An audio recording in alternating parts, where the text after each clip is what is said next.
All right, let's talk about the glue that holds the entire universe together. We're diving into chemical bonds, these incredible, invisible forces that literally build our world from the ground up. It might sound like heavy-duty science, and it is, but it's also the secret behind, well, everything. So when you look at an image like this, it's easy to see it as just a complex pattern, but it's so much more. This is basically a blueprint for matter. Think about it. Everything you can see, everything you can touch, even you yourself, it's all just a massive collection of atoms linked together by these invisible forces. It's wild, right? Which brings us to the big question, right? I mean, what are these forces? Why do they even exist? Why don't atoms just float around on their own? Getting the answer to that? Well, that's the key to understanding pretty much everything. So, why do atoms get together? It all boils down to one simple, powerful idea. They're on a quest for stability. It's kind of like how water always flows downhill. Nature is always looking for the lowest possible energy state. See, by themselves, most atoms are, well, they're kind of hyper. They've got this high potential energy that makes them really unstable.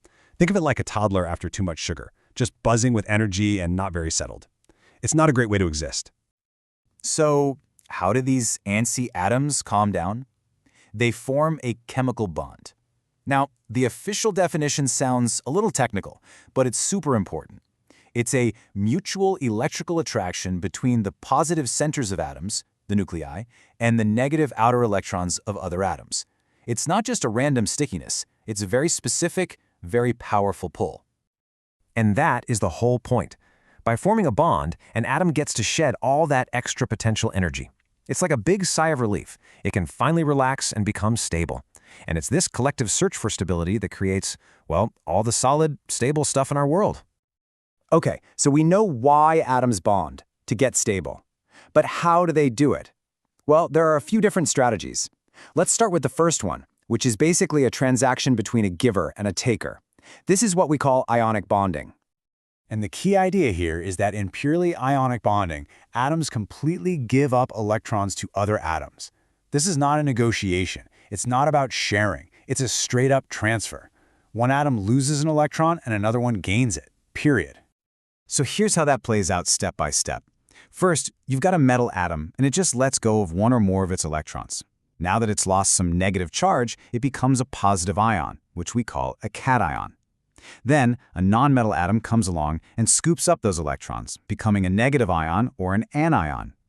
And what happens when you have a positive and a negative right next to each other? That's right, opposites attract. That powerful electrical force pulling them together is the ionic bond. But, not every situation works with a simple give and take. What happens if neither atom wants to completely give up an electron? What if that's not the best path to stability?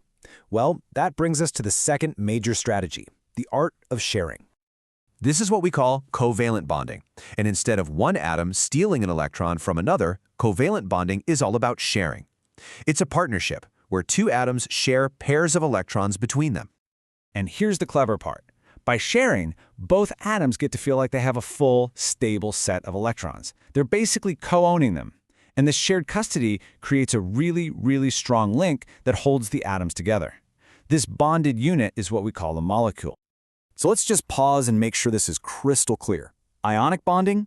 That's about transferring electrons. You get positive and negative ions that are then attracted to each other. Covalent bonding? That's about sharing electrons, creating a tightly knit molecule. Totally different methods, but they're both aiming for the exact same thing, getting to that stable, low-energy state. All right, so we've covered giving and taking, and we've covered sharing. But now let's talk about metals, because they have a whole different system going on. They're the rebels of the bonding world. This is honestly one of my favorite concepts in chemistry. In metallic bonding, the electrons don't stick with just one atom. Instead, they form this amazing sea of electrons that just flows freely among all the metal atoms. Imagine a bunch of buoys, the positive metal ions, floating in a constantly moving sea of electrons. This electron sea is what holds the whole thing together, and it's the secret behind why metals are, well, metallic. It's why they conduct electricity. The electrons can just flow right through. It's also why they're bendy and not brittle. It's like a flexible, flowing glue. Okay, so we've got our three main types of bonds: givers, sharers, and a sea of electrons.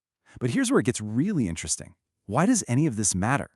because the type of bond an atom forms doesn't just stick it to another atom, it dictates its shape in three-dimensional space. And in chemistry, shape is everything. Remember this image from the beginning? Now we can look at it and understand what's really going on. Those lines, those connections, they aren't just drawn randomly.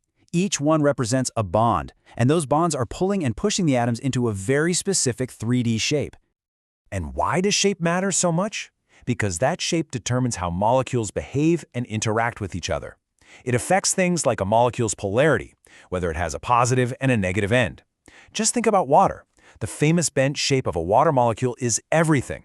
That bend is what gives it polarity, which is why it's such a great solvent. And it's what allows for something called hydrogen bonding, which is, only the force that makes pretty much all of life on Earth possible. No big deal. So here's the bottom line, the big takeaway. The tiny, invisible choice of whether to transfer, share, or delocalize an electron, that determines the bond. The bond determines the 3D shape of the molecule, and the shape determines all the properties of the stuff we see and touch every single day. It's a direct line from the quantum world to our world. And that just leaves us with one last kind of big thought. This whole cosmic dance, this giving, taking, and sharing of electrons, it's all driven by this fundamental need to find stability, to reach a lower, calmer state of energy.